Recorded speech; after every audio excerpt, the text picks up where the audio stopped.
네, 전산회계 1급 최신 기출문제 풀이 시간입니다. 우리 교재안에 나와 있는 2019년도 6개 차 기출문제를 통해서 여러분이 시험 보는 문제가 어떤 형식으로 나오는지 잘 준비하시면 되겠고요. 87회부터 82회 시험은 2019년도 6회차 시험 문제입니다. 그러니까 이론과 실기로 구성이 되어 있는데 전체 점수는 뭐 너무 많이 들었죠?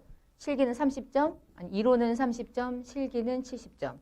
전체 100점 만점 시험점 중에 합격은 70점 점수니까 뭐 다 틀리고 얘 다 맞아도 돼요. 근데 사실은 이론에서 어느 정도 맞아야 실기에서 실수하는 부분들 이렇게 보완해서 합격을 하실 수가 있게 되고, 이론과 실기를 같이 6회차 중에 이번 시간에는 첫 번째 기출문제를 풀 거고요. 제가 이제 실기 마지막 수업 때 기출문제, 최신 기출문제 중에서 어떻게 프로그램 다운받는지에 대한 설명을 드린 적이 있는데, 우리 세무사의 홈페이지 들어가셔서 기출문제 다운로드로 들어가셔서 여러분이 다운받은 데이터를 잘 이제 실행하시면 어떻게 하는지 다 나와 있으니까 그러니까 수업용 여러분 수험번호 시험 보는 것처럼 넣어보시고요. 여러분 이름을 등록하시고 설치하실 때 이 아래쪽에 감독관 확인번호 다 문제 안에 나와 있으니까 유형 잘 선택하셔서 A인지 B인지 자 로그인을 하시고, 프로그램 자체는 동일해요. 동일한데 객관식 15개라고 마지막 장부조회 세 문제는 요 왼쪽에 하단 부분을 선택하셔서 체크한다고 말씀드렸죠. 이렇게. 그리고 아래쪽에는 직접 숫자를 입력하는 방식으로 시험을 보시게 돼요. 한번 해보셔야 돼. 시험 보기 전에 내가 이거 한 번도 안 해보고 가버리면 되게 생뚱맞고 어떻게 하는지 아예 모르기 때문에 자꾸 물어보게 되고 그러면은 처음 보는 거 티나고 막 그러잖아요. 그러니까 한 번쯤은 잘 안 되시면 질문하시는데 어떻게 설치하는지 설명이 되어 있는 대로만 잘 따라하시면 돼요. 연습했던 K랩 프로그램을 종료한 상태에서 하셔야 돼. 그래야지 이제 이 연습이 잘 가능하니까 충분히 그렇게 학습을 하시면 되겠고요. 자, 첫 번째 87회 기출문제를 이제 같이 한번 풀어보겠습니다. 합격률이 되게 낮았어요. 21%면 뭐 되게 낮은 편인 거야. 전산회계 시험에서는. 객관식 15개를 풀어볼게요. 자, 교재는 524페이지 참고하시면서 첫 번째 문제 함께 보겠습니다. 우리 재무제표를 작성하고 표시하는 일반적인 원칙으로 틀린 걸 찾으래요. 재무제표를 만들고 표기해야 될 책임은 담당자가 아니라 얘한테 있는 거지. 경영자가 하는 거니까. 기업의 재무제표는 재무상태, 경영성과, 현금 흐름, 자본 변동 뭐 당연한 거잖아요. 공정하게 표시하는 거고. 자, 중요하지 않은 항목이라 할지라도 성격이나 기능이 유사한 항목과 통합해가지고 표시한다? 할지라도 중요하지 않은 거? 그럼 굳이 이렇게 표현할 필요가 전혀 없죠. 세 번째, 주식회사의 잉여금은 자본잉여금과 이익잉여금 자체로 구분되죠. 그래서 잉여금이 어떻게 구성됐냐가 자본거래로만 아니면 손익거래로만 이렇게 구분되죠. 그러니까 중요하지 않은 항목이라 할지라도 성격이나 기능이 유사한 항목과 통합해서 표시하면 안 되지. 중요하니까. 중요하지 않은 항목이라 할지라도 기능이 유사한 항목 그리고 통합해서 표시할 수 있는 걸 없다고 하는 것 자체가 틀린 거죠. 답은 3번. 그래서 뭐 꼭 중요하지 않다고 말하는 건 좀 그렇고 성격, 기능, 이 유사하면 현금, 무슨 예금, 현금이고 예금이긴 하지만 성격이 유사하니까 통합해서 보여줬죠. 현금 및 현금성 자산. 없다가 아니라 뭐 있다. 그렇게 구분하면 될 것 같고요. 두 번째, 제조기업이 재무제표를 만들 때 순서가 정해져 있어요. 정해져 있어. 왜냐하면 원가를 알아야 손익에 넘기고 손익의 이익이 잉여금으로 가서 마지막에 BS가 되죠. 이게 순서네요. 답은 1번. 뭐 순서가 그냥 그대로 1번이 되는 거고. 왜 이렇게 냈지? 순서를 좀 뒤바뀌어 써야지. 그치? 이게 기본적인 순서고 전기 재무제표를 바꾸든 단기 재무제표를 완성하든 재무제표의 순서라고 생각하시면 돼요. 세 번째 문제. 재고자산을 평가하는 방법에 대한 설명 중에서 가장 옳지 않은 걸 찾으래. 후입선출법은 실제 물량의 흐름과 일치하는 평가 방법이다. 근데 사실은 실제 물량 흐름은 이 많은 물건 중에 먼저 입고한 걸 먼저 파는 형식이 실제 흐름인데 나중에 입고한 걸 먼저 파는 경우는 극히 드물어. 고물상이 아니고는. 모래가 아니고는. 그렇죠? 대부분 1번은 완벽하게 좀 어폐가 좀 있죠. 틀린 설명은. 1번 같아요. 틀린 설명이니까. 선입은 먼저 매입한 걸 먼저 파니까 남아있다면 최근에 매입한 게 남아있을 가능성이 높죠. 그렇게. 3번 물가가 100원이었는데 500원 됐어. 예를 들면 물가가 상승하고 있어. 선입으로 적용하면 평균법에 비해서 일반적으로 매출원가가 적어지지. 평균은 두 개를 나눠서 평균을 내니까 300원이 되지만 선입은 얘를 먼저 파는 거니까 단가는 오르고 있지만 매출됐다고 예상하는 원가는 낮은 단가이기 때문에 상대적으로 적었죠? 자, 총평균은 기초 거, 단기 매입한 거 다 더해서 한 번에 평균 내가지고 원가 구하고 그걸 가지고 기말재고 매출원가를 구하는 방식이죠. 이 중에 틀린 설명은 1번은 누구를 설명하는 건지를 대응하면 되죠. 자, 1번은 선입선출법을 적용하는 거고요.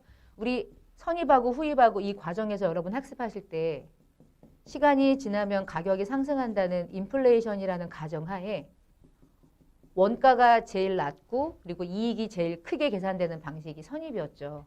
그리고 만약에 굳이 평균을 두 개로 나눠서 구분하면 이동평균과 총평균법이 순서가 대부분 요렇고 대부분 늘 그런 건 아니지만 후입은 가장 이익이 적게 나오는 방식이지. 최근 매입 단가가 판매된 원가로 대응이 돼버리니까 요 순서가 이익이 극대화되는 1, 2, 3, 4등 이렇게 순서도 잘 기억해 보시고 네 번째 문제 가볼게요. 네, 4번부터 또 4번 문제 보겠습니다. 신제품을 개발하기 위해서 지출된 내역 중에서 무형자산 중에 개발비라고 하는 금액에 포함되지 않는 항목을 구하래요. 우리 연구 단계에서 발생된 모든 비용은 즉시 비용이었죠.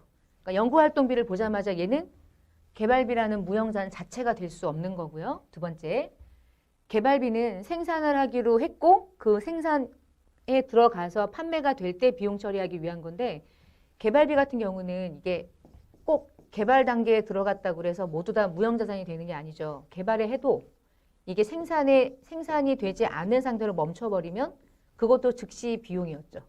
묶어서 경상 연구 개발비. 내가 뭔가 생산이 된다면 요건을 충족하기 때문에 그 이후에 발생한 여러 가지 항목들은 무형자산으로 잡았다가 나중에 이제 원가 대체를 해요. 그래서 나에 보시면 생산 전이라는 말은 생산이 이제 된다는 뜻을 가정하는 거야. 그리고 그 모형에 들어가는 설계나 제작 비용까지는 모두 다 개발비라는 무형자산 요건을 충족하죠. 이거는. 그러니까 생산이 됐다는 전제 하에서 지문을 준 거니까. 세 번째, 개발에 들어가기 위해서 기계가 필요한데 그 기계를 샀대. 5억 주고 산 거야. 근데 그 5억을 개발비라고 인식할 수 없죠. 얘는 개발비가 아니라 무형자산이 아니라 이제 오히려 유형자산인 거지. 개발에 투입하는 건 그 이유인 거고. 그러니까 얘는 유형자산이기 때문에 개발비라는 무형자산 자체가 될 수 없고 개발에 들어가기 위한 이 기계장치 있죠. 연결되는 거네요. 이 기계장치에 대해서 감가상각을 한대요. 근데 이 감가상각은 이 특정 개발을 하기 위해 들어가는 원가에 포함될 수 있기 때문에 얘를 특별하게 제품의 원가를 구성할 수도 있지만 개발비라는 무형자산에 인식하는 요건에 충족이 가능하거든요. 근데 대부분 이렇게 개발비라는 무형자산 잡을 수도 있고요. 제품의 원가를 구성할 수도 있어요. 그런데 제품의 원가보다는 개발에 들어간 거니까 이것까지도 개발비라는 무형자산 요건을 충족할 수 있다는 전제가 있고요. 마지막 다섯 번째는 새로운 제품에 대해서 여러 가지 대체안에 대해서 탐색하거나 평가할 때 이 얘기는 이 내용하고는 또 관련이 없는 별다른 내용이기 때문에 그것은 이제 별도의 비용 처리가 될 뿐이지 탐색하거나 평가하는 건 연구의 일부예요. 연구의 일부.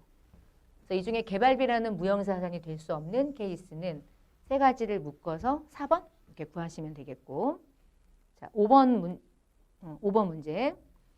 자본에 대한 설명 중에서 옳지 않은 것을 고르래요. 우리가 자본금이라고 할 때 회계 처리를 대변 쪽에 액면가액만큼 인식했던 거 기억나시죠? 그래서 자본금은 발행한 주식수의 액면가액을 곱해서 내가 발행한 주식수로 액면가액으로 인식하는 법정 자본금이었죠. 두 번째, 자본은 기업의 소유주인 주주의 몫이고 자산에서 부채를 차감하면 그게 자본이었던 거 맞죠? 자산 빼기 부채. 세 번째, 기타 포괄 손익 누계액은 미실현 손익의 성격을 가진 항목으로 당기순이익에 반영하기 싫고 자본 계정에 만들려고 별도로 미실현 손익이니까 당기순이익이 아닌 자본 계정의 누적액으로 인식했던 거죠. 이게 틀린 거지. 당기순이익에 반영시키지 않기 위한 자본 계정인 거지. 4번, 이익잉여금은 법정적립금. 예를 들면 이익준비금. 임의적립금, 뭐 예를 들면 감채적립금, 뭐 여러 가지 사업확장 적립금 다 적립하고도 남으면 미처분이익잉여금으로 구분한다. 기본적으로 이제 큰 카테고리로만 나누면 뭐 틀린 설명 아니죠? 이 중에 틀린 설명은 3번. 미실현 손익은 자본 계정에 누적한다. 그 자본 계정에 누적하는 이름이 이거였죠. 기타 포괄 손익 누계. 틀린 설명 3번. 그렇게 하시면 되고. 6번. 자본 조정에 해당하지 않는 항목을 구하래요. 자본 조정이라는 게 자본 거래에서 발생하는 손실, 마이너스 계정 같은 것들이죠. 이 자기 주식이 대표적인 자본 조정이었죠. 내 주식을 내가 샀을 때 돈 나가지? 돈 나갈 때 내 주식을 일단 감소시키는 방식으로 회계 처리했죠. 그때 쓰는 이름이 자기 주식이었어요. 딱 보면 자본이라고 하는 게 자본금 첫 번째, 줄여서 자본잉여금, 지금 이야기하고 있는 자본 조정, 그리고 기타 포괄이 있고 기타 포괄 손익 누계액, 마지막이 이익잉여금 처분계산서. 하나, 둘, 셋, 넷, 5개 이렇게 5개 나눠져 있는데 지금 보시면 매도 가능 증권 평가 손실은 여기에 해당되잖아요. 기타 포괄. 방금 전에 문제 풀었던 거하고 사실은 연계되는 건데 나머지는 딱 봐도 자본 조정이죠. 주식 매수 선택권은 여러분이 공부한 적이 없어요. 저도 이제 여러분에게 강의한 적이 없고 우리 과목이 아니니까. 우리 과목이 아니라는 거는 회계 1급에서 나올 수 있는 유형이 아닌 거야. 우리가 공부했던 자본 계정의 범위하고는 좀 더 깊이 들어가니까. 그러면 3번이 뭔지 몰라서 찍어야 되지만 매도 가능 증권 평가 손실만큼은 우리가 기타 포괄이라는 거를 되게 많이 학습했잖아요. 답은 2번인데 아닌 건 2번인 거 알았는데 만약에 내가 이 문제를 나는 주어 높은다. 그럼 이렇게 하시면 돼. 저는 실기랑 같이 하는 거니까 이론은. 프로그램을 지금 우리가 풀어야 될 문제가 87회죠. 그러면 0873이거든요. 87회. 좀 이따가 이제 실기할 때 같이 들어가서 갈 건데 시험 보실 때는 프로그램을 열어놓고 시험 보는 거잖아요. 그러니까 이렇게 하시면 좋아요. 계정 과목을 열어서 자본 조정을 눌러 이렇게. 자본 조정을 눌러놓고 지금 문제에서 말하고 있는 것과 아닌 것을 구분하면 되잖아요. 써 있잖아. 주식 매수 선택권까지가 자본 조정 항목에 포함되어 있는 건 보이잖아요. 그렇죠? 이렇게 해서 보는 거예요. 나머지 매도 가능 증권 평가 계정은 정말 너무나 많이 했었던 기타 포괄 계정이란 말이에요. 자본 계정은 하나, 둘, 셋, 넷, 5개 형식으로 구분되어 있으니까. 그래서 꼭 객관식 이론 문제라고 그래서 내가 머리로만 풀어야 되는 건 아닌 거야. 지금처럼 프로그램을 열어서 조회하면서 아 맞지? 이거였지? 이런 식으로 풀어도 전혀 문제가 없어요.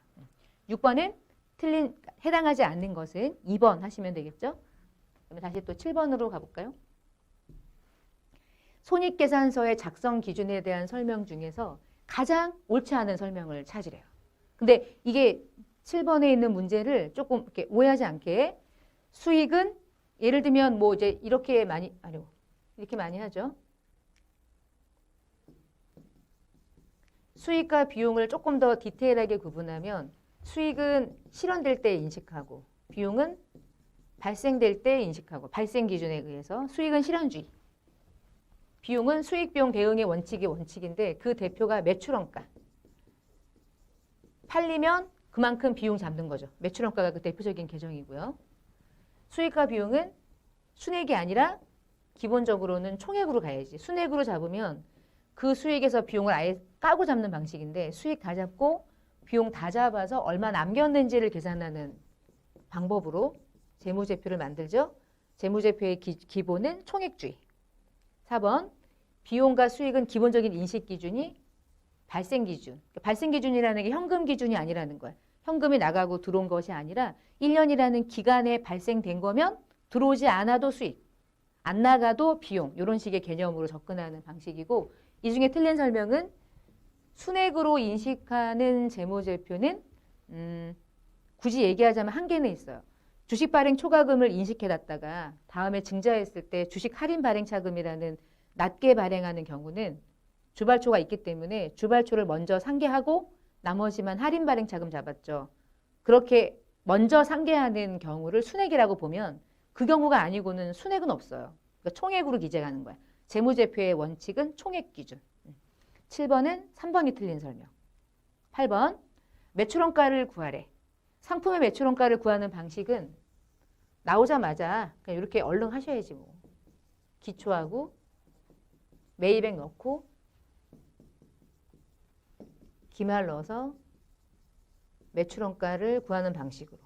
일단 넣으시면서 하시는 게 제일 편한 게 한 번에 금액이 안 보일 때가 있으니까 3만 원이랑 그다음에 기말은 10,000원 넣어놓고요.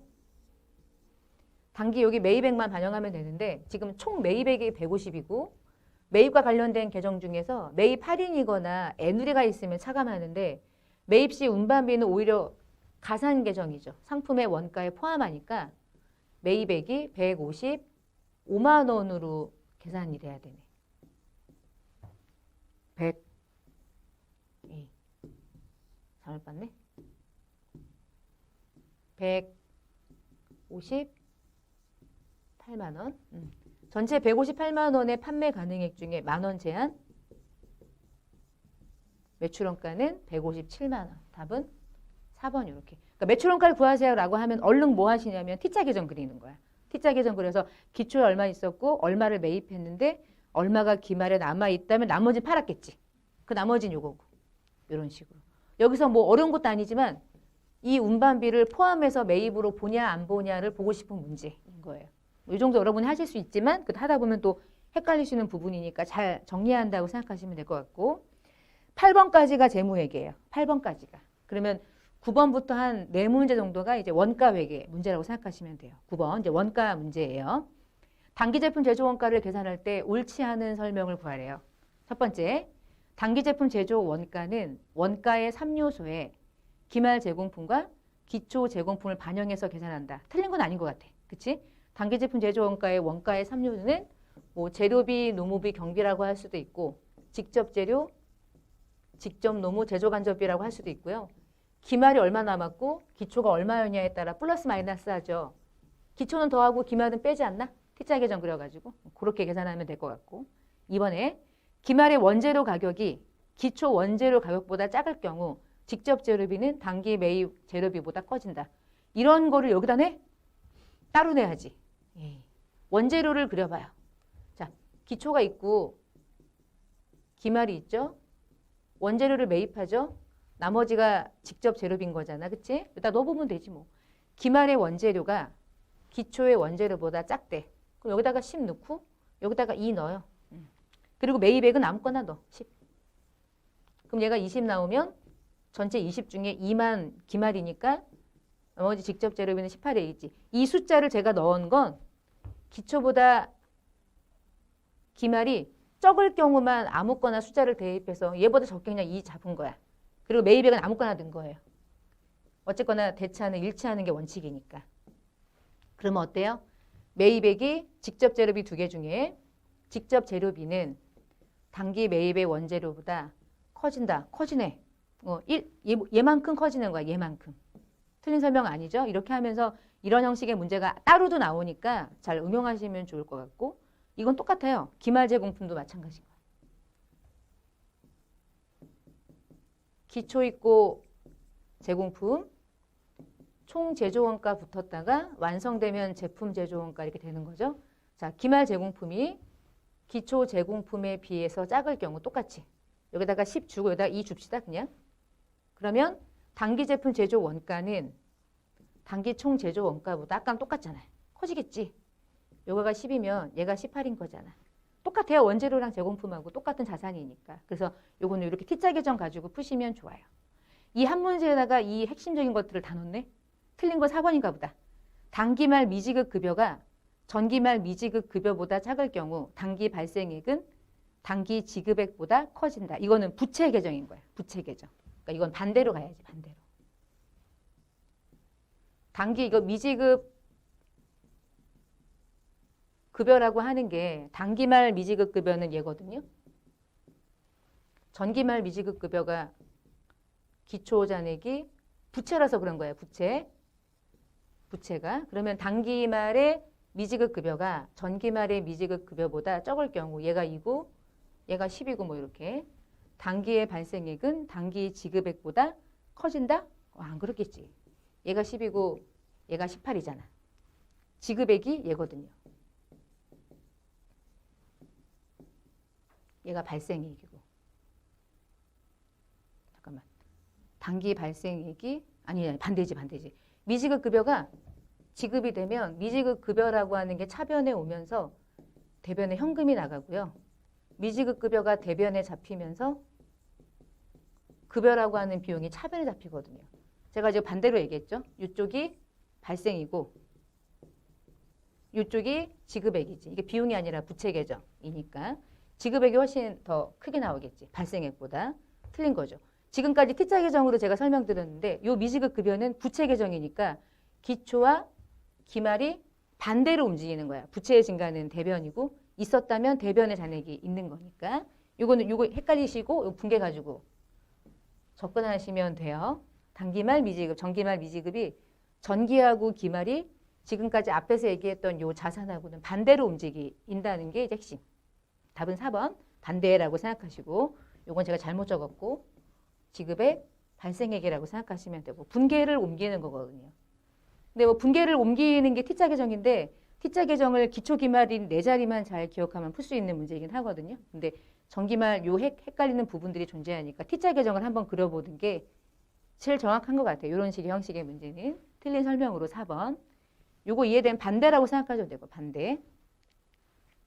요것도 이제 계산하는 문제네요. 총 제조 원가. 총 제조 원가는 3개 원가 더하는 거죠. 직접 재료, 직접 노무, 제조 간접비. 그러면 직접 재료비는 안 나왔지만 직접 노무비하고 제조 간접비는 이미 다 제시했네요.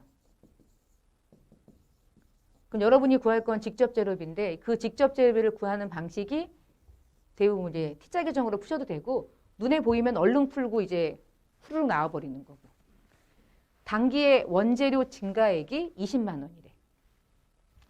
단기의 제공품 재고 감소액은 15만 원. 요거는 잠깐 남겨놓고 단기의 원재료가 재고로 남아있는 증가액이 20이래요. 예를 들면 이런 거죠. 기초하고요.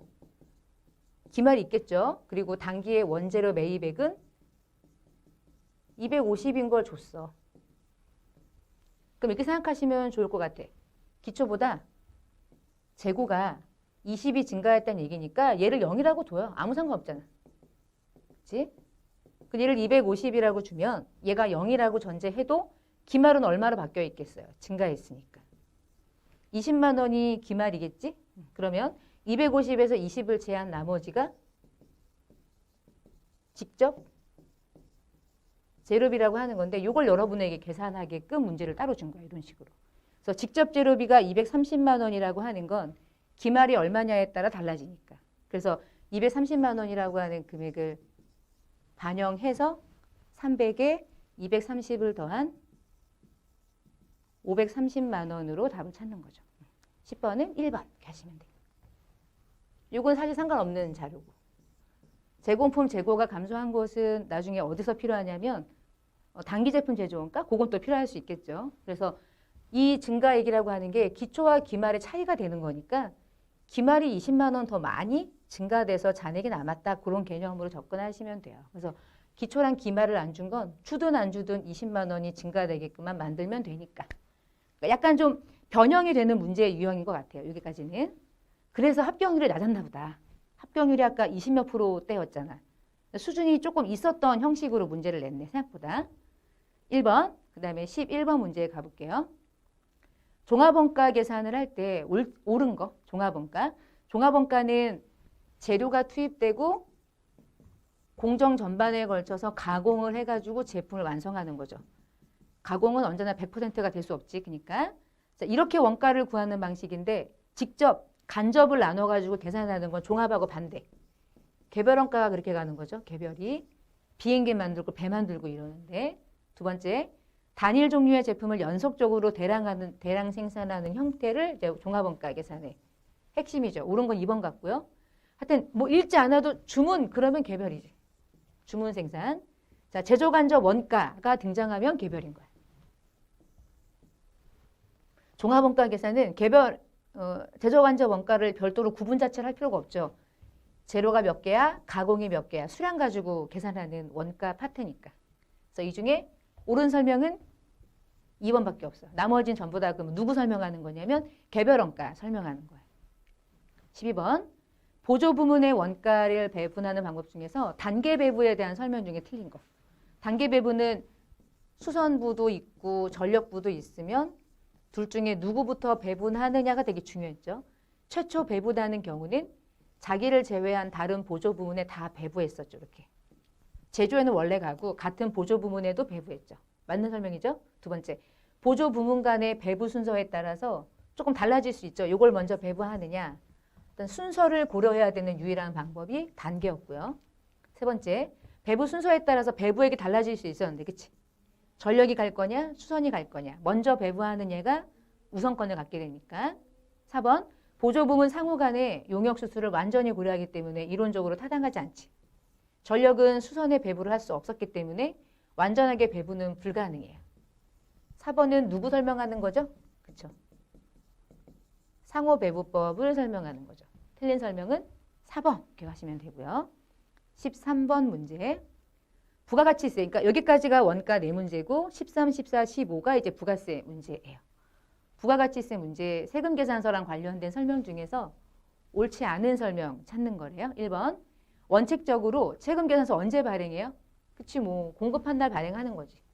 발급하는 건 원칙은 그래. 근데 예외가 많았잖아. 일정한 경우는 공급하기 전에 세금 계산서를 발급해달라고 요구하면 가능했죠. 그래서 원래 원칙은 요거 발급 전, 그러니까 우리가 공급하기 전에도 세금 계산서를 발행하는 게 가능했고요. 대가를 늦게 받아도 가능했고. 세 번째, 한 달 단위를 묶어서 합계로 세금 계산서를 발행하는 경우는 월합계 세금 계산서는 예외적으로 공급일이 속하는 달에 다음 달 14일까지 14일이라는 용어는 일단 우리 부가가치세법상 존재하지 않는데, 그치? 그러면 월합계 세금 계산서는 작성은 말일자로 작성하고 발급은 그 다음 달, 그쵸? 10일까지. 이게 만약에 전자면 그리고 전송을 하는 거니까 그 다음 날이지 11일. 다음 날. 요거 얘기하는 거지 요거. 예외. 14일은 우리 듣도 보도 못한 날짜. 한 번도 안 나오는 날짜. 4번째. 법인 사업자는 전자가 의무적. 개인 사업자만 얼마 이상일 때 발행해요. 3억. 답은 3번이 틀린 설명. 14일 아니고 10일. 그렇게 생각하시면 돼요. 부가가치세는 어쨌거나 암기가 좀 필요하기는 해. 아무리 내가 이해를 해도 외우지 않으면 문제를 풀기가 좀 어려워지니까. 자, 14번 문제. 조기 환급을 할 때요. 일반 환급은 확정 신고 때만 가능하고 1기 확정을 7월 25일에 하죠.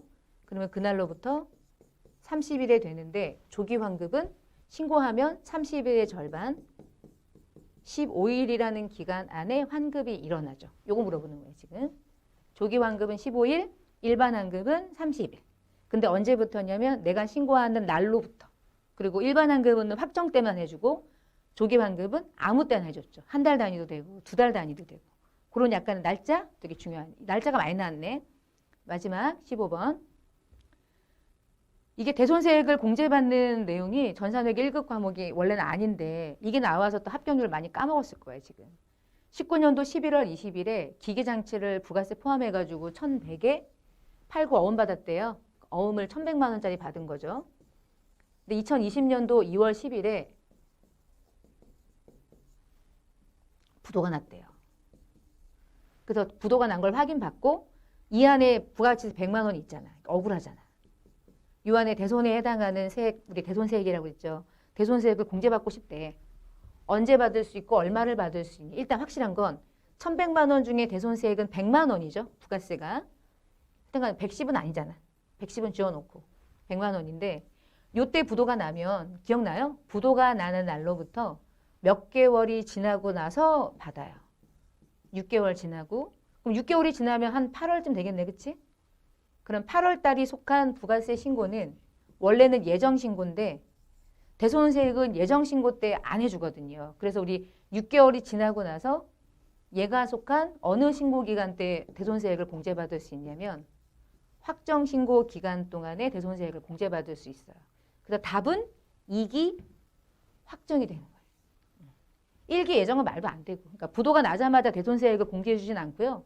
이 돈을 받을 수 있는지 없는지 기간이 경과돼야 돼. 그게 6개월인 거야. 그리고 6개월 지났으면은 8월인데 8월은 원래 2기 예정이잖아. 근데 2기 예정 때는 안 해줘.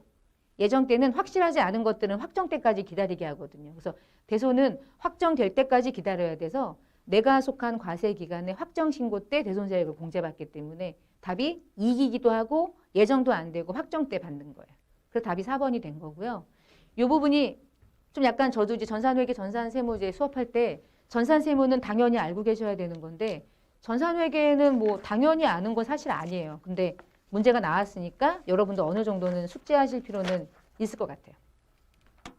자, 여기까지가 이론이고요. 이제 그 다음 파트는 이제 실기이죠. 자, 실기 이제 바로 연결해서 87의 이제 실기 문제를 함께 같이 이제 프로그램을 활용하면서 보겠습니다. 첫 번째 문제, 이 회사가 어떤 회사인지를 먼저 봐야 돼요. 자, 교재를 보시면서 이제 따라오시면 되죠. 이것도 527페이지. 자, 회사 이름은 봉천산업이고요. 회사 코드는 0873으로 들어가시는데 아까 이미 들어왔죠. 이론 시험 볼 때도 프로그램 열어놓고 보는 거니까 이렇게 비교하면서 시험 보시면 돼요. 자, 이 회사는 자동차 부품을 제조해가지고 판매하는 중소기업이래요. 그러니까 자동차 부품을 가지고 만들어내는 회사가 이 회사의 부품이 이 회사에게는 제품이 된다. 그렇게 일단 이 회사에 대한 기본 정보를 이해하시고요. 첫 번째 문제를 볼게요. 1번. 전기분 원가 명세서에 수선비가 330만 원인데 이 중에 45만 원은 제조 부문의 수선비가 아니라 영업부의 수선비래. 엄청 틀렸네. 그러면 전기분 재무제표 중에 얘랑 관계되는 걸 모두 수정하래. 4점인데 정말 높은 4점인 거야, 이거는. 그러면 지금 원가가 330만 원 잡혀 있는 게 45만 원만큼 감소돼야 되죠. 그리고 얘가 영업부 수선비니까 판관비로 가야 되죠. 그럼 이 중에요. 45만 원은요. 원가가 45만 원이 감소돼요. 그리고 손익계산서에 반영해요. 근데 이것만 바뀐다고 바뀔까? 원가가 틀어졌다는 얘기는 단기제품 제조 원가가 바뀌었기 때문에 그것도 수정해줘야 돼. 얘만 수정하는 게 아니라. 그러면 그 다음에 단기순이익은 틀렸겠지? 단기순이익은 이익잉여금도 달라졌겠죠? 그럼 BS는 보나마나 틀렸겠지. 싹 바꾸는 거죠. 싹 바꾸는 거. 자, 이제 한번 넣어볼게요. 먼저 할 건 원가를 여는 거예요. 자, 그러면 원가 명세서를 열어주시고 인터넷이 열리면 안 되지? 원가. 자, 원가를 열어서 수선비가 지금 330만 원이라고 인식되어 있는데 이 중에 45만 원을 차감해야 되겠네. 자, 계산기로 330만 원 중에 45만 원 차감하면 285만 원이 나오는데요. 입력하기 전에요. 단기제품 제조원가가 292409였는데요. 이 금액이 285만 원으로 바뀌게 돼요. 엔터 치면 당연히 원가가 그만큼 작아지겠죠. 단기제품 제조원가가 2959 땡땡땡이 돼요. 그러면 그 금액을 들고 이제 어디로 가냐면 손익계산서로 가는 거예요. 자, 손익계산서를 열어서 손익계산서에 해당하는 내용 중에 잠깐 화면 보고 문제 풀게요. 이 45만 원은 영업부 비품을 수선한 거래. 그러면 수선비라는 이름으로 판관비에 합산이 돼야 되는 케이스였던 거야. 근데 수선비가 이미 320이 잡혀 있었죠. 그러면 수선비는 얼마만큼 더 추가하냐면 45만 원을 추가하시면 돼. 320만 원에 45만 원 추가. 저 근데 아직 안 넣는 이유는 지금 전기분 손익계산서를 열었을 때 우리가 얘를 수정하기 직전 단기순이익이 얼마인지 봐요. 1, 2 하나, 공구 하나. 자, 1, 2 하나, 공구 하나를 기억하시고 수선비를 바꿀게요. 그러면 320만 원에 45만 원 더해서 365만 원. 반영했죠? 두 번째 할 일은 얘만 바꾸면 안 된다고 그랬죠. 방금 전에 단기제품 제조원가가 수정됐죠. 그 금액을 우리 손익계산서에 반영해 줘야 되거든. 이 자리를. 자, 매출원가를 클릭하셔서 292로 마감됐던 숫자를 수정된 원가로 바꾸는 거야. 이 금액. 단기제품 제조원가를 수정된 금액으로 수정해야 돼. 보면서 하시면 되죠. 자, 291 959로 금액을 수정. 잘못 들어가 있으니까. 그리고 엔터를 치면 어떤 일이 벌어지냐면요. 아까 우리가 수선비를 이 자리에 금액을 추가했을 때는 1, 2 하나로 1, 2, 2로 바뀌었었는데요. 다시 이 자리에 매출원가에 해당하는 금액이 단기제품 제조원가 수정된 걸 반영하니까 다시 원상태가 단기순이익이 돼버린 거야. 1, 2 하나 091로. 금액이 원가에서 손익계산서의 움직임 때문에 원가가 틀어지긴 했는데 결국은 여기에서 원가가 판관비라는 금액으로 추가되면서 단기순이익은 동일해요. 자, 그치만 한번 가보는 거예요. 단기순이익이 1, 2 하나 091이죠. 자, 이 금액이 제대로 단기순이익이라고 하는 금액으로 잉여금 처분계산서에 반영이 돼 있어야 되는데 45만 원끼리 왔다 갔다 하긴 했지만 결국은 단기제품 제조 원가까지는 수정이 되는 거지만 단기순이익은 처음의 금액과 동일하잖아. 제가 불러오기 버튼 눌러도 똑같겠죠. 바뀐 게 없으니까. 그치? 그럼 이 두 개를 더해서 이익잉여금의 합산단 금액은 145591 하나죠. 근데 145591 하나가 어느 장부로 들어가 있어야지 마지막 갔을 때 안전하게 마감된 거냐면 재무상태표 145591 하나 요게 들어가 있어야 돼. 딱 맞잖아. 이름도 미처분이 아닌 2월 이익잉여금으로 2월 받은 잉여금이라는 별도의 그 수정된 계정 과목으로 바뀌어 있어야 된다고 그랬죠. 그래서 이 문제는요. 다 바뀐 줄 알았는데 이 안에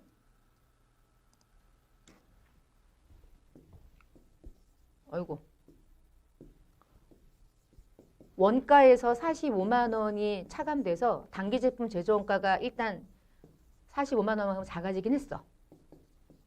얘가 바뀌고 얘가 넘어가는 것까지는 했지. 근데 그 45만 원이 손익계산서의 판관비가 되면서 단기순이익은 또이또이 돼가지고 원래 상태랑 똑같은 금액이 된 거야. 그래서 이익잉여금하고 BS 계정까지는 영향을 미칠 필요가 없었던 거죠. 여기서 멈춘 거예요. 근데 만약에 손익계산서로 가지 않고 과다 계상된 것 빼고는 다시 손익계산서의 수선비로 가야 될 게 아니었다면 적은 금액으로 단기순이익도 적게 마감되는 게 수정됐겠죠. 그러면 가는 거예요. 근데 여기에서 이제 이 오류가 마무리가 된 거지. 그래서 여기서 멈춘 거예요. 끝까지 가실 필요는 없었어요. 근데 시간 되면 끝까지 확인하는 건 또 중요하니까 한번 확인하는 작업은 여러분이 시간 내서 한번 해보시고 자, 그 다음에 이제 두 번째 문제. 그 두 번째 문제는 거래처를 등록하는 거라 이게 되게 우습지만 점수는 똑같아요. 3점. 그러니까 이거는 정말 실수만 안 하시면은 시험 문제를 푸실 때는 제일 쉽게 문제를 가져갈 수 있는 거예요. 일단 신용카드 탭을 누르시고 제시된 번호랑 카드 번호, 카드 이름, 수여카드 그리고 이 두 개의 코드 중에서 얘는 매입하는 카드인 거야. 매입 눌러서 오른쪽에 사업자 등록번호를 별도로 입력하진 않죠? 그럼 넘어가요. 자, 아래쪽에 카드 번호만 중간 다시를 이렇게 입력하셔요. 자동으로 이렇게 반영되거나 그렇진 않으니까. 카드 종류는 사업용 카드를 걸어주시고 그 다음에 뭔가 결제 계좌하는 것도 별도로 있네요. 그렇죠? 그럼 계좌번호를 하나 더 추가해서 수협은행으로 저는 이제 보면서 넣어야겠네.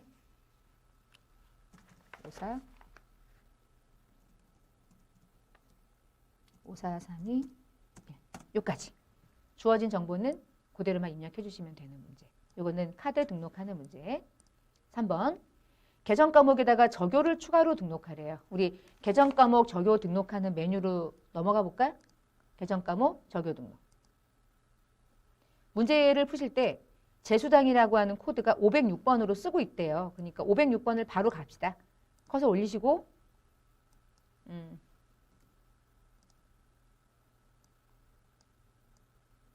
코드 위에 놓고 그냥 506번 찍으면 넘어가는 방법이 있었죠?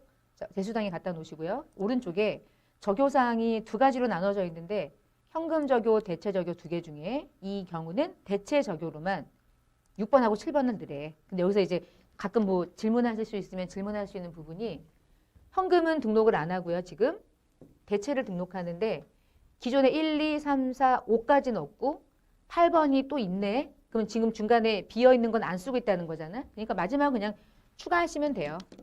중간을 비워놓을 수도 있잖아. 그건 선택이니까. 그냥 6번 하나 추가하시고 그 밑에다가 나중에 순서는 자동으로 붙기 때문에 순서는 상관없어요. 7번 이렇게 올라가잖아. 지가 알아서. 번호가 있으니까. 직책수당 A. 오타만 안 내면 돼. 이것처럼. 그럼 자동으로 이렇게 중간에 들어가죠. 그러니까 중간에 막 끼우려고 하실 필요가 없고 마지막에 빈칸에 추가만 하시면 돼요. 자, 여기까지는 적요 등록. 지금까지 몇 점 풀었냐? 10점 풀은 거죠. 자, 문제 2번으로 가볼게요. 일반 전표 입력 문제고 타기정 대체만 적요 번호를 쓰고요. 채권 채무는 특별하게 뭐 하지 마세요 이런 말 없으면은 또는 이거는 이 코드를 쓰세요라는 말이 없으면 반드시 있는 코드를 사용하고 제조 500번, 판관비는 800번대 코드를 구분해서 사용하고요. 별도로 이 이름을 쓰세요라고 하는 말이 없으면 가장 적절한 과목을 내가 찾는 거예요.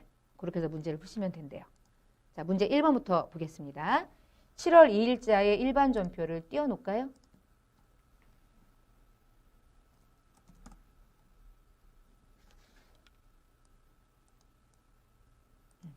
마진 상사에 지급할 외상매입금 1,500 중에 갚을 돈이 있는 거죠. 상상해야 돼. 대변에 외상매입금이 있다.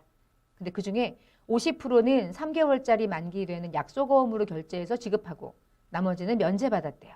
자, 날짜는 확인했죠? 그러면 입력하면서 한번 얘기해 볼게요. 외상매입금은 부채고 갚을 돈이니까 대변의 부채 계정으로 살아있겠죠. 근데 갚았대. 차변에 외상매입금이라는 계정은 거래처 같이 걸어서 1,500은 일단 상환하고 있어 지금. 근데 대변에 이 중에 50%는 750이죠. 그러면 나머지 50%는 어음으로 결제했대요. 주된 매입 채무가 왔다 갔다 하는 거죠. 외상 매입금이 아닌 지급 어음으로. 두 번째 거래처는 코드가 보이니까 코드를 입력해줘요. 자, 그럼 750을 제한 나머지는 면제받았대. 1,500 중에 50%만 어음으로 다시 결제했고 나머지 면제받았을 때 이때 쓰는 이름이 하나 있었는데 면제만 조회도 되는데 각종 채무를 면제받아 생긴 이익, 채무 면제 이익. 이 계정 과목을 떠올릴 수 있다면 잘하신 거예요. 채무 면제 이익 1번 문제 풀었고 지금 외상매입금만 꼭 면제받는 건 아니죠. 되게 다양한 채무를 면제받을 수 있으니까 그렇게 응용을 하시면 될 것 같아요. 자, 2번 문제 보겠습니다. 10월 1일. 회사는 10월 1일에 개최된 이사회에서 현금 배당 8만 원의 중간 배당을 결의했대요. 이익준비금은 고려하지 않는 것으로 간대요. 그러면 10월 1일에 이사회를 열어서 현금 배당 8만 원을 중간에 배당하기로 결의했대. 그럼 배당금을 지급하는 회계 처리를 해야 되겠네요. 일단 확실한 거는 오늘 준 건 아니고 결의한 거죠.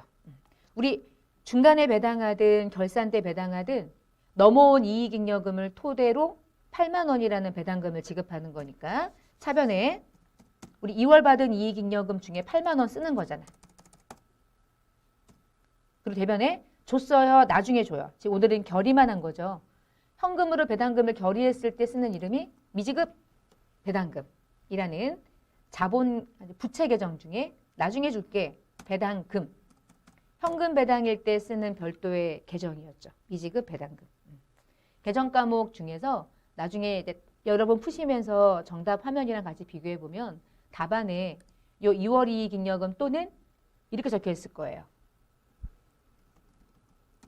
중간 배당금이 같이 적혀 있을 거야. 근데 이 중간 배당금이 실제로 사용해도 무방해요. 근데 여러분이 중간 배당금이라는 계정 과목을 공부한 적이 없죠. 중간 배당금이 어떤 거냐면 이런 거예요. 경기걸 열어볼까? 요건 거예요. 요거. 우리 전년도에 이익잉여금이 넘어오잖아요. 그러면 전년도에 이익잉여금 넘어온 것 중에 중간 배당을 할 수 있거든요. 여기까지가 전년도 거 가지고 써먹고 말고 하는 거야. 그리고 마지막에 당기순 이익이 합산돼서 이번 연도에 누적액이 생성되는 구조예요. 그러니까 중간 배당금은 전년도에 넘어온 이익잉여금을 중간에 한 번 더 배당금으로 지급하는 형태이기 때문에 2월 이익잉여금을 차변 쪽에 반제하는 형식으로 할 수도 있고요. 중간 배당금이라는 별도의 계정을 쓸 수도 있어요. 실제로 회계 처리할 때. 근데 전산회계 1급은 중간 배당금이라는 과목을 아예 우리가 학습하지 않으니까 그냥 2월 이익잉여금을 배당금을 지급하는 미지급 배당금을 지급하는 형태로 이 회계 처리로 여러분이 숙지하고 계시면 돼요. 중간 배당금이 원래 회계 처리로 사용할 수도 있기는 해요. 그러니까 2월 이익잉여금을 만들 때 편하거든요. 답은 두 개 다 가능해요. 근데 6월 이익 잉여금으로 공부하시면 돼요. 중간 배당금이 적용되는 건 문제 거의 대부분 안 나오니까. 3번 11월 10일 기업이 속하고 있는 판매자 협회가 있나 봐. 법으로 정한 단체래. 법정 단체. 일반 앱이 25만 원과 대한적십사사에 기부금 50만 원을 현금으로 냈대요. 현금 나갔네요. 자, 이때 계정 과목을 뭐라고 잡느냐가 이제 관건인 거죠. 11월 12일 날 차변에 우리 협회비를 회계 처리할 때 뭐라고 많이 처리하냐면 협회비라고 할 때 계정 과목을 조회해볼까? 이렇게 조회하잖아? 그러면 뜬다? 뜬데 이건 답이 아니야. 왜 답이 아니냐면 600번대 우리가 쓰진 않잖아. 만약에 800번대가 있다면 800번대 협회비가 있구나로 생각할 수 있어. 근데 600번대 자체를 만들어 놓은 것도 어폐가 있고 도급 원가에서는 협회비를 따로 쓰나 보지. 건설이니까. 근데 우리는 안 쓰거든 협회비를. 이럴 때 쓰는 이름이 이거였지. 세금가 공가.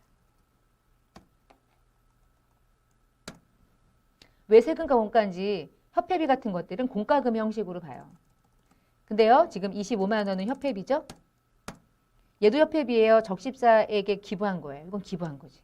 그러면 계정 과목이 달라지지. 기부금. 그럼 대변에 몰아서 현금 75만 원 이렇게 납부하면 되겠죠. 그래서 제가 세금가, 공가, 기부금 이런 계정 과목이 헷갈리면 지난번에 제가 이제 앞에 나머지 이제 이론을 설명드릴 때 프로그램 중에서요. 계정 과목 적용 등록 메뉴를 세금가, 공가를 찾는 거야. 이렇게 들어가지고 세금가, 공가를 찾아. 그래서 코드는 상관없잖아. 오른쪽에 적용을 보는 거야.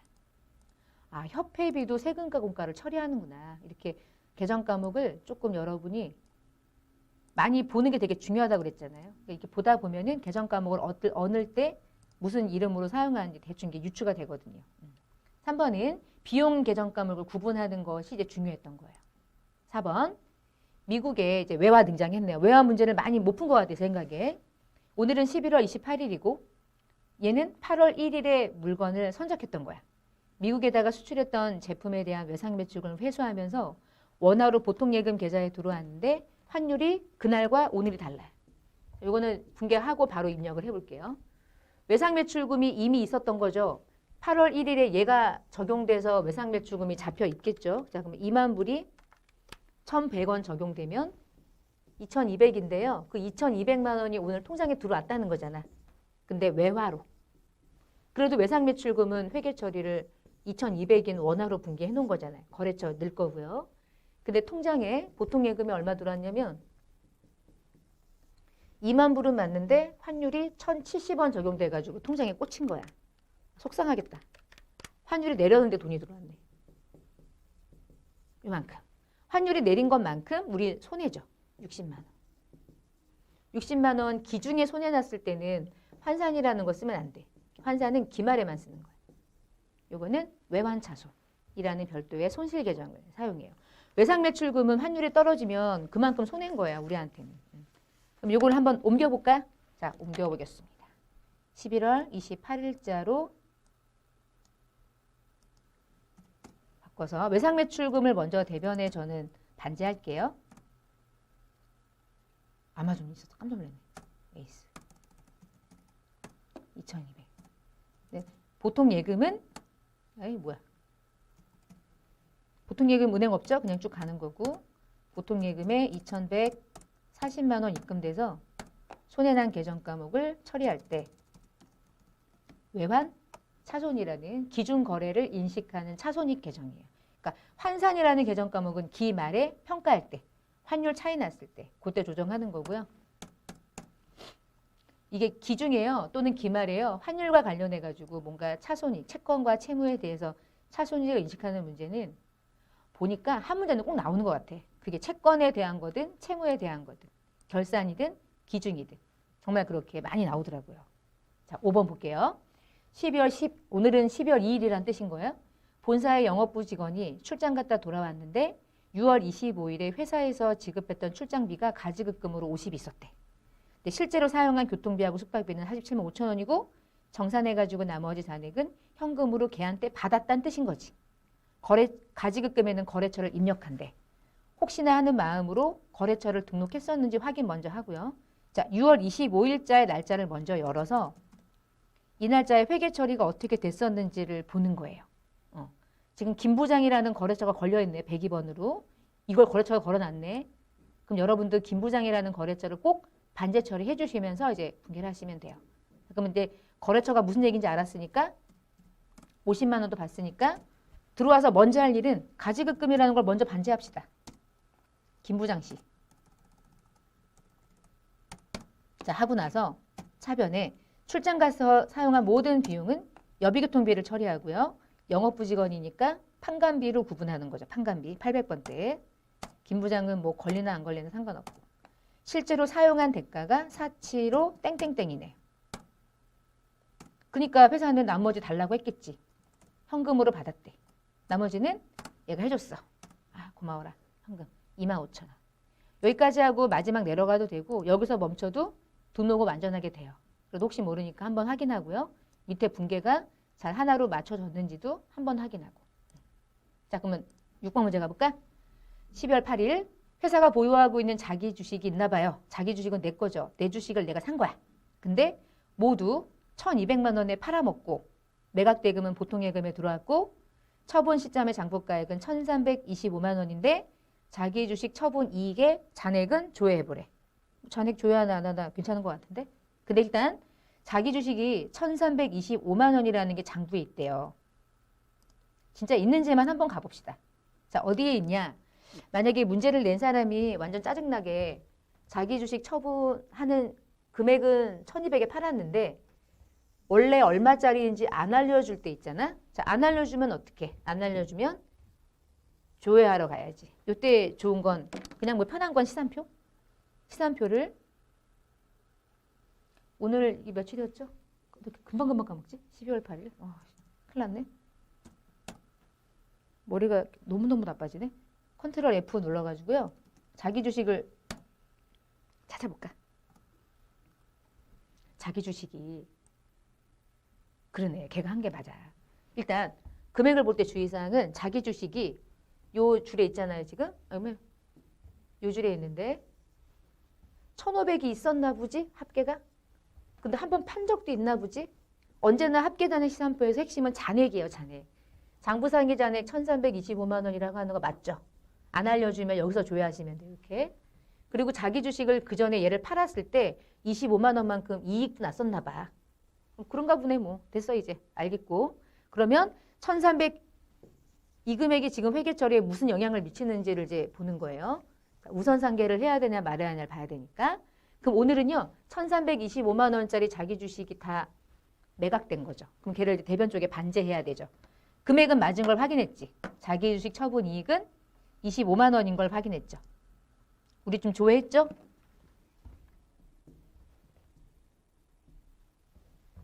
이거 조회했죠 지금? 자 이제 분개해 볼게요. 자기 주식은 1,325만 원이라고 걸려 있었고요. 걔를 처분했으니까 걔를 일단 다 반제. 그리고 팔고 보통예금에 들어온 대가는 1,200. 얘를 먼저 해도 되고 쟤를 먼저 해도 되고. 그러면 실제로는 125만 원이 뭐지? 자기 주식 처분 손실이지. 이렇게만 하면 점수를 주지 않으려고. 왜 그러냐면 자기 주식은 그 전에 팔았을 때 이익이 25만 원이 있는 상태야. 그게 핵심이었던 거야. 자기 주식 처분 이익이 다 이만큼이나 있는데 오늘 손실이라고 다 손실 인식하지 않는 게 자본계적이죠. 이 경우는 어떻게 했는지 잘 보세요. 자기 주식 처분 이익 25만 원을 남길 필요는 없잖아. 다 내 주식 팔아가지고 생기는 손익이니까. 그럼 걔가 25만 원이 있었어. 걔를 죽여도, 걔를 반제해도 손실은 손실이죠. 그럼 얼마만 손실을 잡는 게 깔끔해요. 그렇죠? 25만 원을 제거하고도 손실인 100만 원만 자기 주식 처분 손실을 인식하는 게 오히려 깔끔하지. 그래서 우리가 잔액을 조회하라는 말이 왜 중요했냐면 오늘은 손실이지만 이 자기 주식을 처분했을 때 그 전에 이익이 있다면 이익이 얼마든 일단 이익을 반제하고도 나머지만 손실을 인식하는 것을 우리가 우선상계라고 불렀던 자본계정이었던 거예요. 그래서 얘는 난이도가 있어요. 실제로 있는 거야. 이거는 세무 2급도 나오는 문제예요. 근데 회계 1급에 이렇게 나온다는 얘기는 내겠다고 하는 의도를 되게 많이 뿜뿜 풍기고 있는 거예요, 지금. 자, 반지 해볼게요. 대변에 먼저 보내볼게요. 자기 주식이 1,325만 원이 있었어. 그리고 차변에 보통 예금으로 1,200 받았어. 그러면 다 손실인 게 맞아. 근데 손실을 뭐하러 많이 잡아? 자기 주식을 처분했을 때 이익이라고 하는 게 25만 원만큼 코딱지만큼 있잖아. 그걸 남길 필요가 없죠. 그래서 걔를 먼저 차변에 잔액 모두 다 제거하면 손실이 다 반제되진 않죠. 나머지는 손실 잡아야지. 나머지 손실. 하실 때 자기 주식 처분 손잔액이라고 하는 거는 일반 용어예요. 이거는 상각 용어고요. 이거는 여러분이 하는 게 아니라 정확한 이름으로 자기 주식 처분 손실이라는 개정이 반제 인식되게끔, 발생되게끔. 이렇게 하시는 겁니다. 그러면 만약에 이렇게 하고 나서 시산표를 시산표를 제가 띄운 거는 조회한 게 아니에요. 이렇게 하고 나서 내가 지금 회계 처리한 거를 다시 띄우고 싶다. 그럴 때 며칠이었지? 12월 8일자를 다시 조회하잖아요. 밑으로 가볼게요. 아까 자기 주식은 다 팔았으니까 없죠. 잔액 없는 거 보이죠? 자기 주식 처분 이익도 25만 원 다 반제했죠. 뭐만 남기면 돼요. 깔끔하게. 자기 주식 처분 손실만 100만 원만 딱 남는 거지. 얘랑 관계되는 모든 잔액을 다 남기고 손실을 125만 원 다 잡고 그럴 필요가 없다는 거예요. 그게 이제 우선상계라고 하는 방식이고요. 여기까지가 일반. 자, 이제부터 메인 매출전표. 자, 메인 매출전표는 회계 처리는 똑같고요. 하단에 분계까지 해야 되는 게 맞고 전자세금 계산서나 전자계산서는 전자입력이라는 그 1번을 반영한다. 되게 핵심이고. 자, 그럼 메인 매출은요. 띄워놓고 먼저 우리가 할 일은 무조건 유형 연습을 하는 거죠. 메인 매출.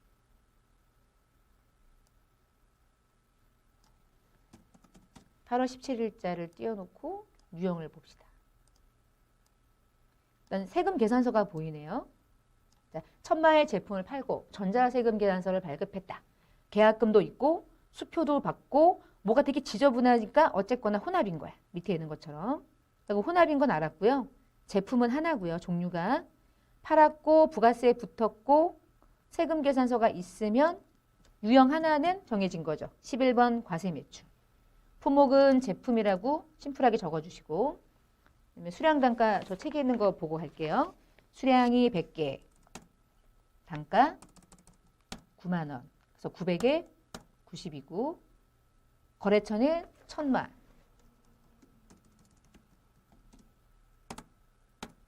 전자 구분하는 거죠. 전자 1번 찍고 자, 여기서 마지막. 분계는 아무리 봐도 간단한 분계가 아니잖아. 그러면 이제 혼합을 걸어놓고 이제 밑에 보는 거야. 전체 우리가 받을 대가는 990이죠. 990 중에서 8월 2일에 받은 계약금 100만 원이 있었대요. 그걸 일단 까래요. 8월 2일에 계약금 100만 원이라는 금액을 알려주지 않았을 때 어떻게 이 금액을 줘야 하냐면 이 경우에 제일 쉬운 방식은 계약금을 받았다. 그러면 메인 매출에 입력하진 않았겠죠. 그날 세금 계산서가 발행되거나 부가세 과세가 되진 않으니까 일반 전표에 분계가 돼 있을 거야. 확인해보면 정말 아주 완벽해져. 우리 계약금 먼저 받으면 선수금 걸어놓죠. 지금 분계 어때요? 선수금 1,000만 거래처 걸려 있는 거 보이시죠?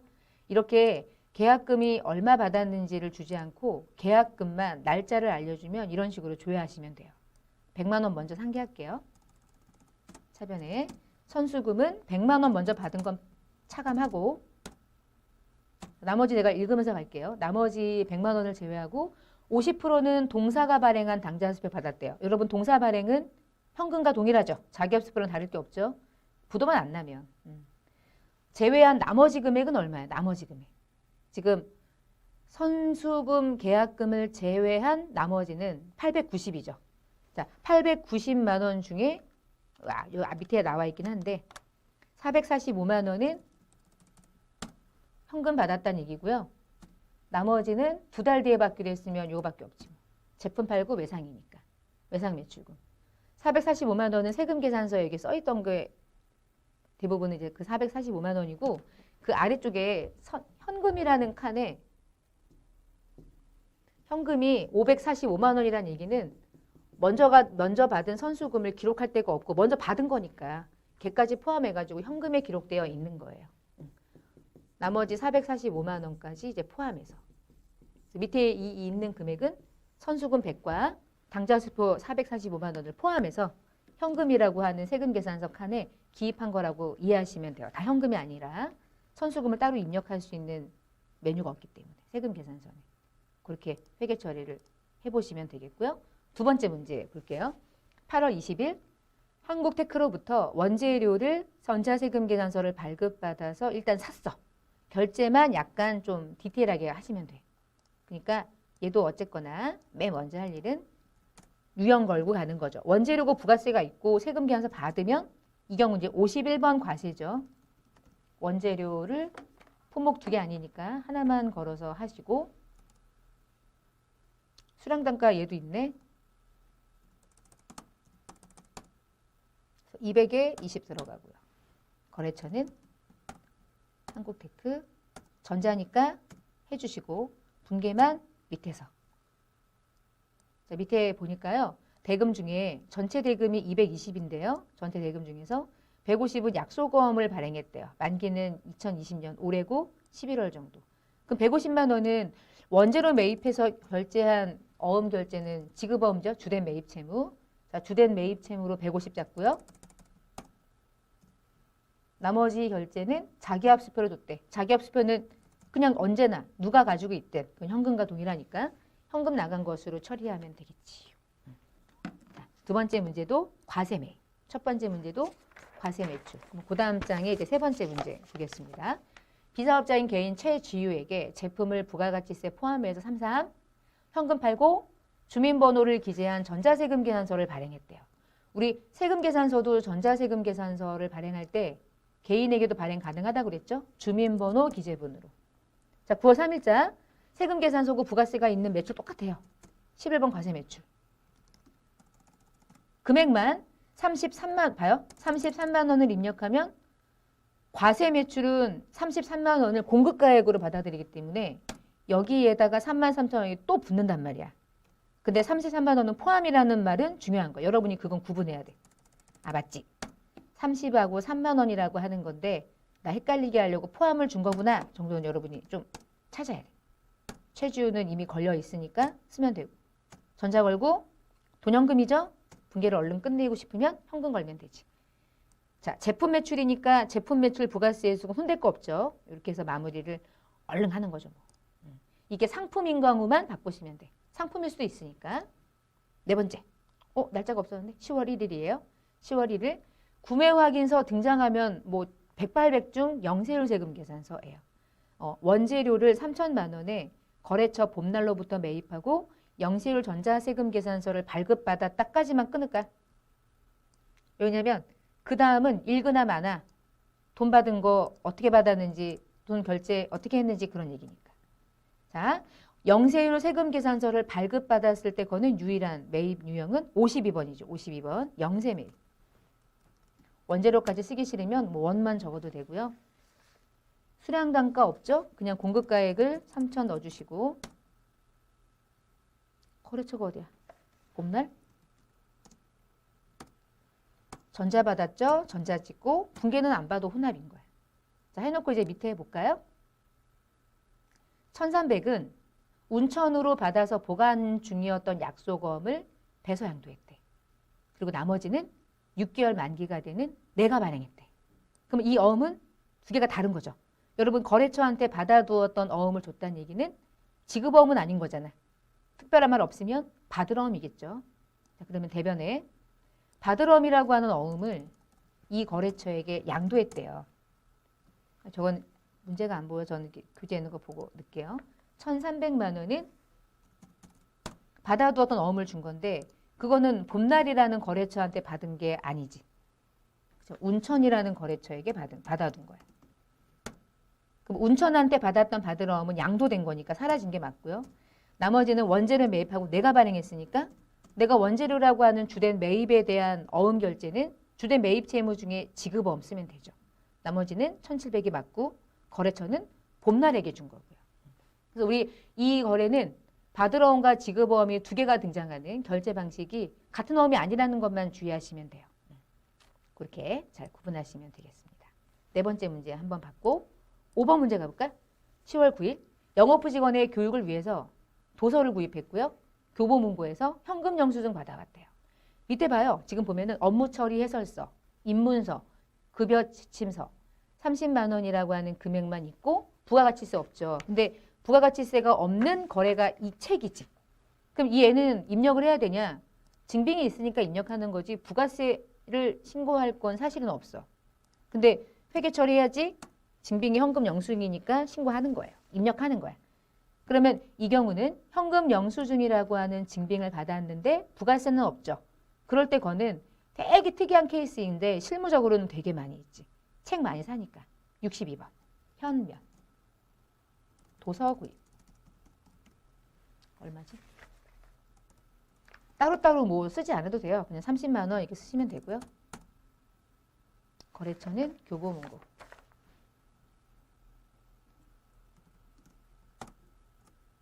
분기를 일단 혼합으로 할게요. 지금 여기가 약간 논란이었는데 얘를 도서 인쇄비를 걸어야 될지 예를 들면 책이니까 도서 인쇄비를 거는 게 맞을지 이 책을 산 이유가 교육을 위한 거니까 교육 훈련비를 적는 게 맞을지 뭐 약간 뭐 논쟁이 있지 않았을까 싶어요. 그래서 정답도 지금 둘 다 정답했는데 정확하게는 교육 훈련비는 교육에 들어간 건데 당연히 교육을 하기 위한 도서 구입을 한 거고 이게 교육만 쓸까? 이 책을 나중에 또 다양한 형태로 많이 읽고 쓰고 돌려보고 하지 않을까? 비치해놓고 쓰는 거잖아.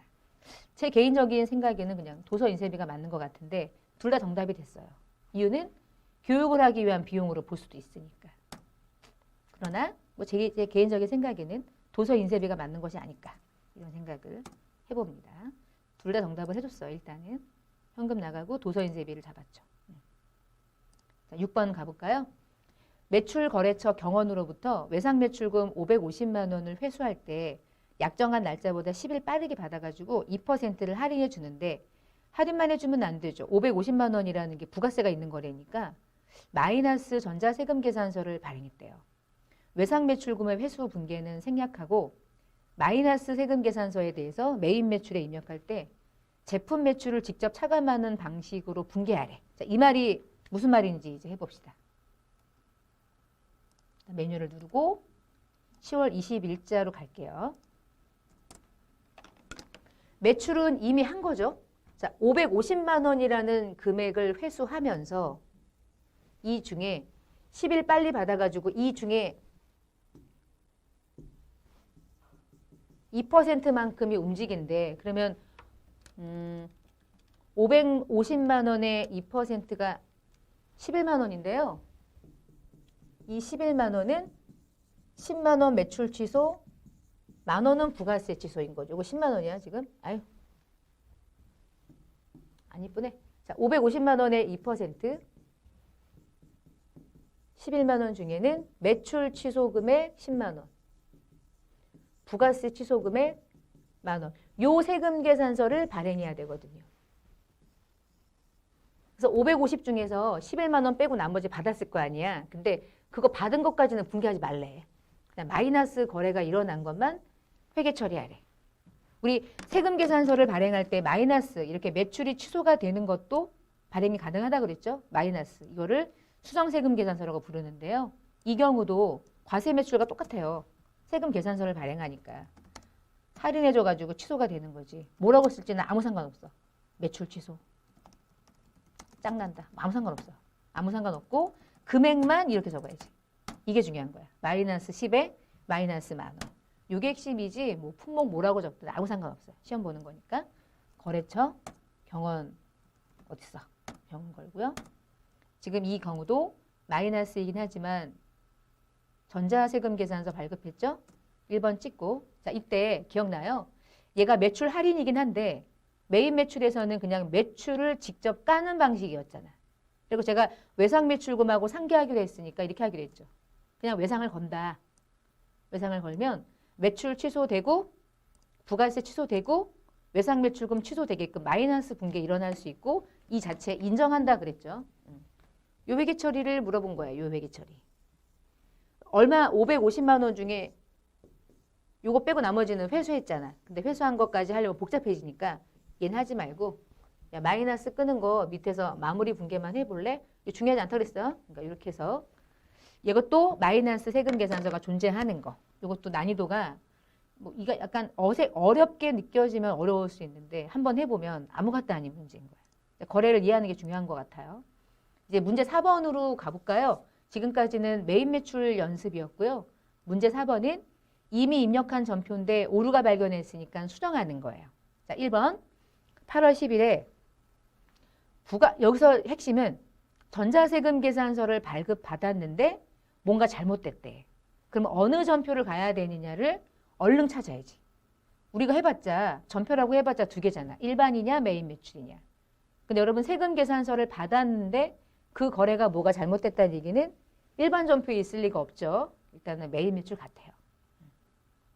왔다 갔다 하다 보면 시간 버릴까 봐 해당되는 전표를 먼저 찾는 것도 또 우리 중요하거든요. 그러네. 8월 10일에 유리창 교체가 뭐가 들어가 있네. 자, 해놓고 읽는 거야. 읽어볼게요. 제조부서가 공장 건물의 유리창 교체 작업을 하고 40만 원의 부가세 별도 맞네.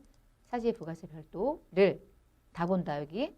다 본다에 자기합수표로 지급하고 전자세금 계산서 발급받았다. 맞네. 그리고 아래쪽에 보니까 회계 처리를 건물로 잡아놨네. 그렇죠? 근데 수익적 지출에 해당하는데 자본적 지출로 잘못 처리했대. 그러면 얘는 뭐가 틀렸다고 하는 건지 이해가 되세요? 건물로 잡으면 안 되죠. 수익적 지출을 잡아야 되는데 잘못 잡았대요. 여기서 중요한 거는 무슨 이름으로 바뀌어야 되고 코드가 뭔지 보는 거죠. 건물에 대한 자본적인 지출이 아니라 수익적인 지출이면 수선비 바뀌는 거죠. 제조에 들어가는 거니까 500번대까지 바꾸시면 돼요. 자, 그러면 건물만 바꾸면 되겠네? 건물을 수선비로, 코드는 제조 원가로 이렇게. 나머진 건드리시지 말고. 나머지 바뀐 게 또 틀린 게 없으니까. 수정 하나. 두 번째. 12월 30일. 현재 선적이 완료돼가지고 운송 중인 원재료 2,000이 있대요. 근데 우리가 운송 중인 원재료가 도착하지 않으면 도착하지 않았다고 하는 이름을 쓸 수도 있는데 지금 예제는 2천만 원이 있는데 전표 처리가 누락되어 있음이 발견됐고요. 이 원재료의 수익 계약은 아마존이랑 했고요. 선적지 인도 기준에 의해서 했고 대금은 도착하고 나면 한 달 이내에 지급하기로 되어 있대요. 그러면 지금 얘는 도착을 한 건 아니죠. 근데 선적지 인도 기준은 상대방이 선적하는 순간 나는 받은 걸로 보는 거지. 그치? 선적이 완료됐구나. 선적이 완료됐는데 선적은 됐고 선적은 했고 운송 중인 거야. 이제 운송 중일 때 얘를 걸 수 있는 유일한 회계 개정 과목 중에 우리 재고자산 때 공부했던 거 기억나요? 미착품. 미착품으로 인식하고자 하는 예제인 거야. 선적은 했지만 도착은 안 했어. 근데 선적 인도 기준은 선적하는 순간 도착하든 안 하든 매입하는 자산의 원가에 포함하도록 회계 처리하는데 그걸 한번 해보는 걸 보고 싶은 거야. 중요한 건 돈은 결제를 안 해. 한 달 뒤에 도착하면 할 거니까. 그럼 10월 30일에 우리는 어떻게 할 거냐. 이것도 논란이 좀 있었겠네요. 그렇죠? 12월 30에 미착품이라는 게 별도로 있거든요. 그러니까 재고자산의 하나의 개정 과목으로 존재해요. 그래서 미착품을 하나 여기다가 약간 불안하다는 느낌이 혹시 들면 우리 교재 안에는 답이 별도로 안 적혀 있겠지만 아마존 적어 놓는다 해도 점수하고는 아무 상관없어요. 오히려 더 안정적으로 갈 수 있으니까 이런 경우는 적어요. 혹시 모르니까. 대변에 결제 안 했으니까 뭐 주된 매입에 대한 결제 금액이니까 외상 매입금을 걸고 여기서는 아마존을 꼭 걸어야지. 미착품인데 여기 위에 적요사항이 자동으로 엔터 치면 떨어져요. 근데 이거는 떨어졌다고 해서 입력이 됐거나 한 건 아니기 때문에 코드도 안 걸렸고 상관없는데 불안하시면 지우시고 스페이스바로 이렇게.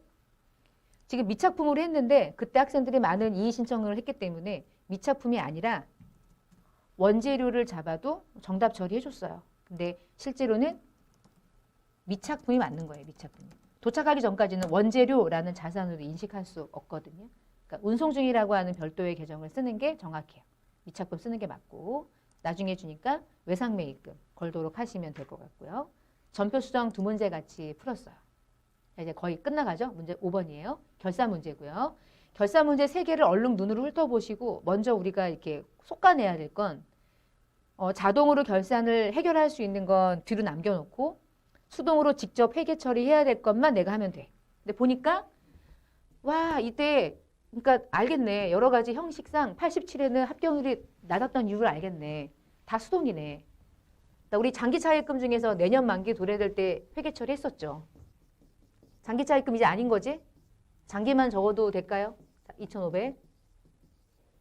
은행 국일은행을 입력하시고 그리고 이때 얘를 대체하는 계정 중에 유일하게 유동성 장기부채. 요거 내년 만기 되니까 장기 남겨놓으면 안 돼. 이래서 대체한 유동대체 계정이죠. 요거 첫 번째. 두 번째도 수동이야. 이제 보니까 2020년도 9월 1일에 1년치 임차료를 1,800이래. 2020년 9월부터 2020년 8월까지래.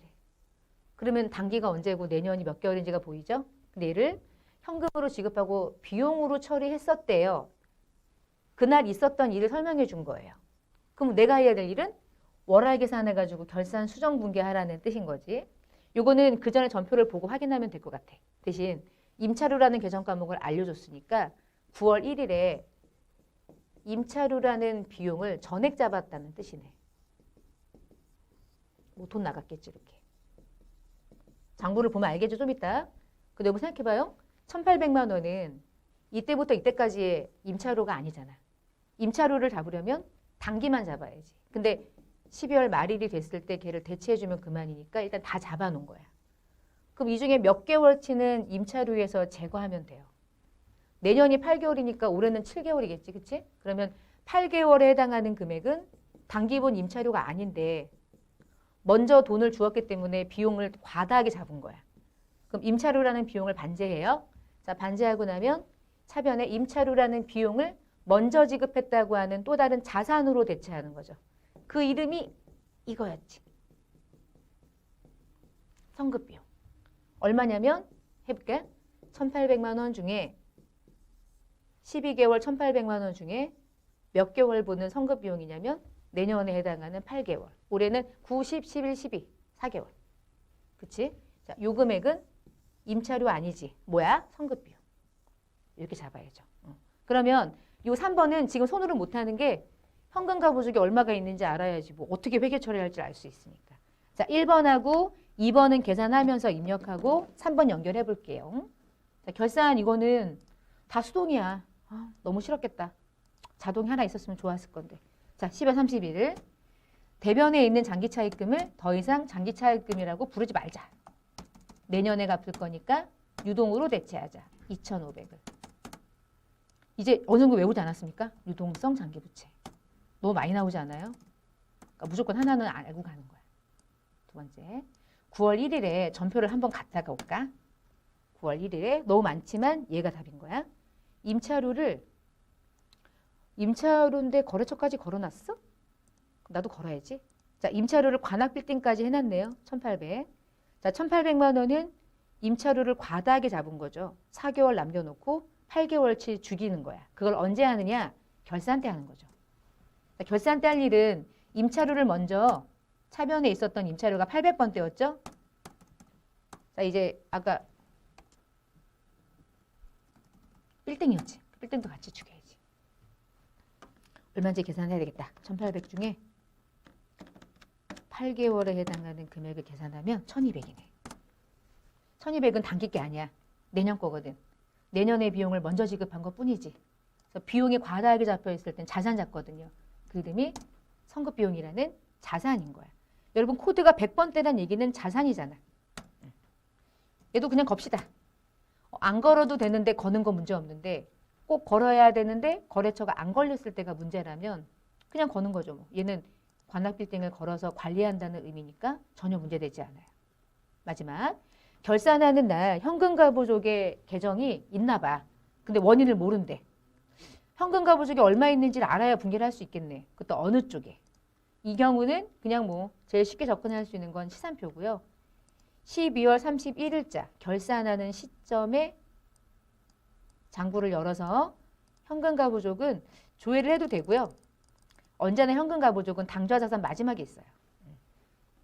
근데 당좌자산 마지막에 있는 거 갖다 놓고 좀 보니까 현금가부족이 조금 이상한 게 얘가 합계가 대변인데 잔액은 차변에 잡혀있고 마이너스가 걸려있어요. 이게 어떤 얘기냐면 현금가부족이 어떨 때는 차변에 잡히고 어떨 때는 대변에 잡혀요. 그쵸? 과할 때고 부족할 때죠. 근데 이 경우는 과했던 거고요. 대변에 잡히든 차변에 잡히든 현금가부족인 자산에 포함되어 있기 때문에 잔액이 있으면 무조건 차변에 잔액란에 표시가 돼요. 근데 대변에 발생된 건데 대변 잔액은 아니잖아. 그래서 부호가 바뀌는 것뿐이야. 이거 보시지 말고 현금가부족 이런 경우는 헷갈리니까 이걸 봐요. 아, 대변에 발생됐구나 이렇게 보시면 돼. 조금 더 정확하게 보고 싶으신 분은 현금가부족 여기 해당되는 라인에 갖다 놓으시고 더블 클릭을 하면 현금가부족이 발생됐던 날이 보이고요. 여기에 대변의 금액이 걸려 있죠. 잔액만 차변 쪽에 기입되다 보니까 마이너스로 바뀐 거예요. 이게 더 궁금하다. 그러면 다시 여기다 놓고 더블 클릭을 하면 전표까지 보여. 현금이 차변, 대변이 현금가부족이었던 거예요. 봤죠? 입금 전표 걸렸으니까 현금이 차변에 있는 거죠.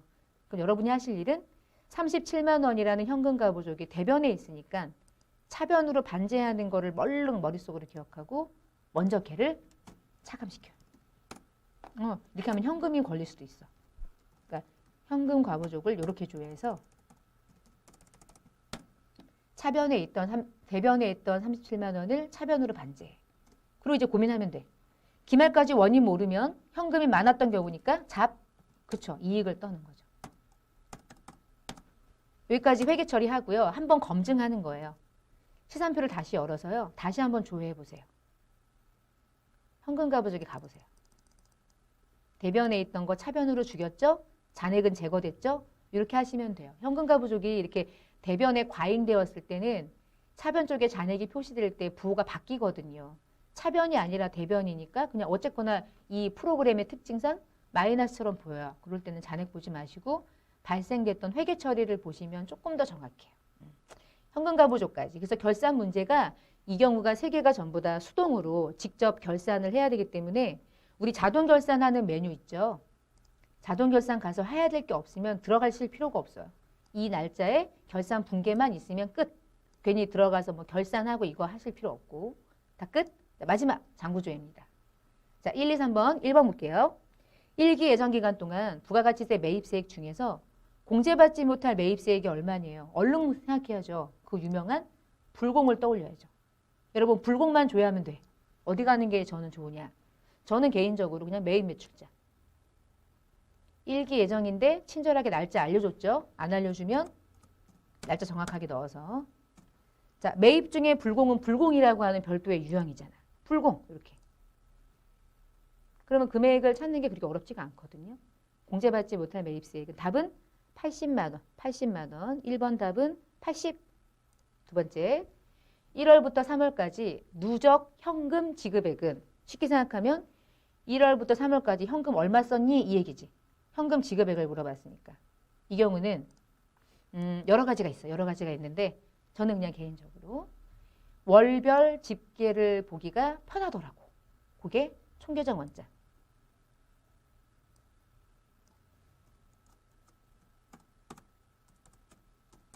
이렇게 하면 어떨까요? 현금이 나갔다는 얘기는 대변이 출금되는 자기 자리잖아. 대변은 잔액이 없지. 잔액이 있으면 차변이니까 대변에 나간 돈이 합계도 돼 있어 또. 이게 답이지 뭐. 1월, 2월, 3월 대변 지급액 7천 52,7,200원. 어디서 장부를 조회해가지고 답을 찾아야 되는지가 아마 책에 있는 답이랑 제가 지금 보고 있는 거하고는 장부가 다 다를 거예요. 근데 저는 이제 책에 있는 건 여러분이 보시고 저는 이렇게 장부를 열 수도 있다는 거지. 뭐가 편할지는 여러분이 선택. 만약에 교재 나와 있는 것처럼 현금 출납장을 연다.